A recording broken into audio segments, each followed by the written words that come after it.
Praise the lord. దేవుని నామానికి మహిమ కలుగును గాక. ఇక అద్భుతమైన రీతిలో మరలా ఈ యొక్క 40 రోజుల ఉపవాస ప్రార్థనలో ఈ యొక్క 9వ రోజులోనికి మిమ్మల్ని అందరూ కూడా ప్రేమపూర్వకంగా ఆహ్వానిస్తున్నాం. హల్లెలూయా.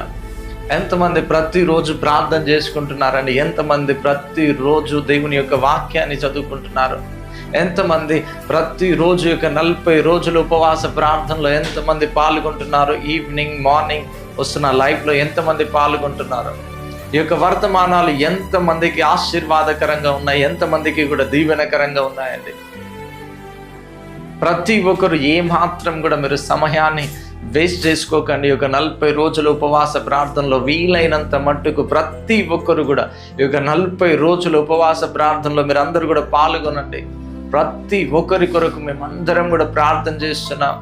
నేను మా సంఘం అంతా కూడా ప్రతి ఒక్కరు కూడా ఏమాత్రం కూడా మిస్ చేసుకోకండి అండి. వాక్యంలోనికి వెళ్దాం. రోమియోలకు రాసిన పత్రిక 8వ అధ్యాయం 28వ వచనం.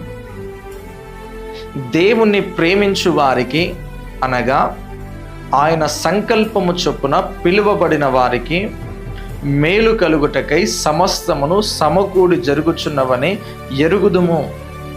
హల్లెలూయా, హల్లెలూయా. చూడండి, నీ జీవితంలో మీ యొక్క లైఫ్లలో చూడండి, అనేక సమస్యలు, అనేక ఇబ్బందుల గుండా కొన్నిసార్లు నువ్వు వెళ్తున్నావేమో. దేవుని నువ్వు ప్రేమించినప్పటికీ, దేవుని నువ్వు ఆశ్రయించినప్పటికీ, హల్లెలూయా, హల్లెలూయా, దేవుని యొక్క సంకల్పము చొప్పున ఆయన నిన్ను పిలుచుకున్నప్పటికీ కూడా, నువ్వు దేవుని ప్రేమిస్తున్నప్పటికీ కూడా కొన్ని సమస్యల గుండా, కొన్ని ఇబ్బందుల గుండా, కొన్ని వ్యతిరేకతల గుండా, కొన్ని ఆ యొక్క ఆర్థిక పరిస్థితుల గుండా నువ్వు వెళ్తున్నావేమో. హల్లెలూయా. కానీ దేవుని వాక్యం సెలవిస్తుంది, ప్రతిదీ ఆయన సంకల్పము చొప్పున పిలువబడిన వారికి మేలు కలుగుటకై సమస్తమును సమకూడి జరుగుచున్నవని ఎరుగుదుము. హల్లెలూయా, హల్లెలూయా. చూడండి, నీ జీవితంలో దేవుడు కొన్ని సమస్యలను, నువ్వు రక్షించబడ్డప్పటికీ, నువ్వు మారు మనసు పొందినప్పటికీ, నువ్వు దేవుని ప్రేమిస్తున్నప్పటికీ కొన్ని సమస్యల గుండా ఎందుకు వెళ్తున్నావు అని అంటే, చూడండి, అవన్నీ కూడా నీకు సమకూడి నీ మేలుకే జరుగుచున్నవని ప్రభు వాక్యం సెలవిస్తుంది. హల్లెలూయా. నీ మేలుకే జరుగుతున్నాయంట సమస్తము సమకూడి. చూడండి, నీ జీవితంలో ఇదిగో ఎందుకన్నా ఏ విధంగా మేలుకు జరుగుతున్నాయి, ఇవన్నీ కూడా నన్ను నష్టపరుస్తున్నాయి, నన్ను ఇవి చాలా ఇబ్బందికి గురి చేస్తున్నాయి, నేను చాలా మెంటల్గా నేను చాలా డిస్టర్బ్ అవుతున్నానా అని ఈరోజు మీరు ఒకవేళ అంటున్నారేమో. ఈరోజు ఒకవేళ మీరు ఈ విధంగా మీరు బాధపడుతున్నారేమో. కానీ చూడండి, యోబు యొక్క జీవితాన్ని మనం చూసుకున్నట్లయితే, చూడండి, అపవాది యోబు మీద కక్ష కట్టి అపవాది యోబును శోధించడానికి వస్తుంది. హల్లెలూయా, హల్లెలూయా. అది ఏ విధంగా వస్తుంది మరలా అంటే, దేవుని యొక్క పర్మిషన్ తీసుకొని వస్తుంది. చూడండి, నువ్వు శోధించబడిన తర్వాత, అందుకని యోబు అంటాడు కదా, నేను శోధించబడిన తర్వాత నేను సువర్ణముగా నేను మారుతాను కదండి. మీరు శోధించబడిన తర్వాత నేను సువర్ణంగా మారుతాను. అందుకనే ఆయనను ప్రేమించే నీకు, ఆయన సంకల్పము చొప్పున పిలువబడిన నీకు సమస్తము అవి మేలుకే జరుగుచున్నవి. మధ్యలో మనం పాట కూడా ఉంటుంది కదండి, అపవాది తలచిన కీడులన్నీ కూడా ఏమైపోతున్నాయంట, మేలైపోతున్నాయంట. హల్లెలూయా కదండి. ఈరోజు వాడు నీకు వ్యతిరేకంగా ఏ విధమైన సమస్యలు నీ లైఫ్లో వాడు గురి చేసిండేమో, ఏ విధమైన సమస్యలు, ఏ విధమైన ఆటంకాలు నీ లైఫ్లోకి వాడు గురి చేసిండేమో. కానీ వాడు ఒకవేళ నీ మీద పన్నిన ఆ ఉచ్చు ఏదైతే ఉంటుందో అదంతా కూడా నీకు ఒకానొక దినమున్నది నీకు మేలుగానే మారబోతుంది. ఆమేన్. హల్లెలూయా, హల్లెలూయా. నువ్వు ఏమాత్రం కూడా నువ్వు దిగులు చెందకు, నువ్వేమాత్రం కూడా నువ్వు బలహీనపడకు. నీ యొక్క విశ్వాసంలో ఖచ్చితంగానే ఆయన మాట ఇచ్చి ప్రతిదీ నెరవేర్చగలిగే దేవుడు. హల్లెలూయా. అందుకనే ఇవన్నీ కూడా నీ మేలుకే జరుగుతున్నాయి. ఒకానొక దినమున వీటి యొక్క రిజల్ట్ నువ్వు చూడబోతున్నావు. హల్లెలూయా. వీటి యొక్క రిజల్ట్ను ఒకానొక రోజున నువ్వు చూడబోతున్నావు. యోబు జీవితంలో యోబు చాలా శోధించబడిన తర్వాత, యోబు భయంకరమైన వేధించబడిన తర్వాత, భయంకరమైన ఆ యొక్క వ్యాధితో యోబు భయంకరంగా ఆయన మెంటల్ ప్రెజర్కి యోబు గురైన తర్వాత, ఒకానొక రోజున ఆ యొక్క యోబుకున్న ప్రతి ఆస్తి అంతా కూడా వెళ్ళిపోయిన తర్వాత యోబు ఎంత బాధపడి ఉంటాడని, యోబు ఎంత స్ట్రెస్ గురై ఉంటాడు. హల్లెలూయా. కానీ యోబును పిలిచిన దేవుడు, యోబు ఏ దేవునైతే ఆశ్రయించిండో ఆ దేవుడు యోబు జీవితంలో గొప్ప ఆటంకమును కలగజేయడానికి, యోబు జీవితంలో ఈ యొక్క ప్రతి సమస్యకు యోబు జీవితంలో ఈ యొక్క సమస్యలను అనుకూలించలేడు.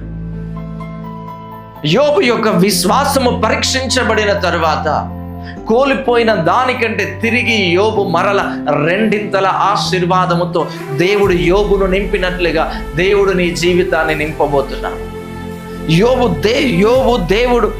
దేవుడు యోబును ఆశీర్వదించినట్లుగా దేవుడు నిన్ను కూడా ఆశీర్వదించబోతున్నాడు. హల్లెలూయా, హల్లెలూయా. చూడండి, ఎవరెవరైతే నిన్ను తృణీకరించిరో, ఎవరెవరైతే నిన్ను అవమానించిరో, అవమానపరచని, ఎవరెవరైతే నీ జీవితంలో నిన్ను తక్కువ అంచనా వేసిర్రో వారిని ఆ విధంగా వదిలేని. కానీ ఒకానొక రోజు రాబోతుంది నీ తలను పైకెత్తే రోజు. హల్లెలూయా. దేవుడు నీ కొమ్మును పైకెత్తే రోజు ఒకానొక రోజు రాబోతుంది. ఆ రోజు అనేకులు నిన్ను చూసి సిగ్గుపడే రీతిలో దేవుడు నిన్ను హెచ్చించబోతున్నాడు, నిన్ను ఘనపరచబోతున్నాడు. హల్లెలూయా. ఎంతమంది నమ్ముతున్నారు? అందుకని మీరు ఏ విషయంలో కూడా మీరు కృంగిపోకండి, ఏ విషయంలో కూడా మీరు బలహీనపడకండి. మీ విశ్వాసాన్ని మీరు కాపాడుకోండి. దేవుని విషయంలో మీ విశ్వాసాన్ని మీరు కాపాడుకొని మీ యొక్క ఆధ్యాత్మిక జీవితంలో మీరు ముందుకు కొనసాగండి. దేవుడు ఖచ్చితంగా యోబు జీవితంలో చేసిన ఆ యొక్క అద్భుతాన్ని దేవుడు నీ జీవితంలో కూడా చేయబోతున్నాడు. యోబును ఆశీర్వదించినట్లుగా దేవుడు నిన్ను కూడా ఆశీర్వదించబోతున్నాడు. ఆమేన్. హల్లెలూయా, హల్లెలూయా. అందుకనే ప్రార్థన చేసుకుందామా. పరిశుద్ధుడా, ప్రేమ కలిగిన తండ్రి, మహోన్నతుడా, మహాగణుడా, సర్వశక్తిమంతుడా, ఆయన అద్భుతమైన రీతిలో తండ్రి ఈరోజు నాయన ఈ విధంగా ఇదిగోనైనా వర్తమానం ద్వారా తండ్రి ఇదిగోనైనా ప్రతి ఒక్కరు ముందుకు నాయన ఇదిగోనైనా మీరు నన్ను ప్రేరేపించి తీసుకొచ్చినందుకే నీకు వందనాలు చెల్లిస్తూ వస్తున్నాను తండ్రి. ఎవరెవరు ఇదిగోనైనా ఏ బలహీనతల మధ్యలో ఇదిగోనైనా బాధపడుతున్నారు తండ్రి, ఏ అవమానాల మధ్యలో ఇదిగోనైనా భయంకరమైనటువంటి ఇదిగోనైనా స్ట్రెస్ గురై ఉన్నారు తండ్రి, వారందరినీ కూడా నాయన మీరు దర్శించండి. వారందరికీ నాయన మీరు సమాధానం అనుగ్రహించండి తండ్రి. ఇదిగోనైనా వారికి ఇదిగోనైనా ఒకానొక దినమున తండ్రి ఇదిగోనైనా బిడ్డలు ఇదిగోనైనా పొందిన ఇదిగోనైనా ఆ యాతనకు ఇదిగోనైనా మీరు గొప్ప సమాధానమును అనుగ్రహించబోతున్నందుకే నీకు వందనాలు చెల్లిస్తూ యేసు నామములో అడుగుచున్నాను తండ్రి. ఆమేన్. దేవుని నామానికి మహిమ కలుగును గాక. హల్లెలూయా. దయచేసి ఇంకా పాస్టర్ విజేందర్ అని యూట్యూబ్ ఛానల్ ఇంకా ఎవరైనా సబ్స్క్రైబ్ చేసుకోలేకుంటే ప్రతి ఒక్కరు కూడా సబ్స్క్రైబ్ చేసుకోనండి. ప్రతి ఒక్కరు ఈ వర్తమానాలు అనేకులకు షేర్ చేయండి, లైక్ చేయండి, ఇంత మంచి కామెంట్స్ పెట్టండి. ఎంతమందికి దీవెనకరంగా ఆశీర్వాదకరంగా ఉన్నాయండి ఈ యొక్క వర్తమానాలు. దయచేసి ఇంకా 40 రోజులు ఉపవాస ప్రార్థనలో ముగింపు సభలకి మీరు అందరూ కూడా పాల్గొనండి. నెక్స్ట్ మంత్ ఫిబ్రవరి 11, 12 డేట్లలో మనకు 2 రోజులు ముగింపు సభలు ఉన్నాయి కనుక ఎవ్వరు కూడా ఏమాత్రం కూడా మిస్ అవ్వకండి. మీరు మీ కుటుంబ సమేతముగా మీ యొక్క గ్రామస్తులతో పాటు ఇంకా అనేకులకు మీరు తెలియజేయండి. అక్కడ మీటింగ్స్కి తీసుకొని రండి. అనేకులను ప్రేరేపించి వారందరి జీవితాలలో గొప్ప కార్యములను దేవుడు జరిగించబోతున్నాడు. హల్లెలూయా, హల్లెలూయా. ఇంకా మీటింగ్ కొరకు మీరు ఏదైనా ఆర్థికంగా మీటింగ్ కొరకు మీరు ఇంకా ఏదైనా బలపరచాలని దేవుడు మిమ్మల్ని ప్రేరేపించినట్లయితే కింద కనిపిస్తున్న ఆ నంబర్కి మీరు ఆ యొక్క నంబర్కి మీరు ఫోన్పే కానీ గూగుల్ పే కానీ మీరు వేయొచ్చు. దేవుడు మిమ్మల్ని దీవించును గాక. మరలా మనం రేపు కలుసుకుందాం. అంతవరకు సెలవు. Thank you. Praise the lord. God bless you.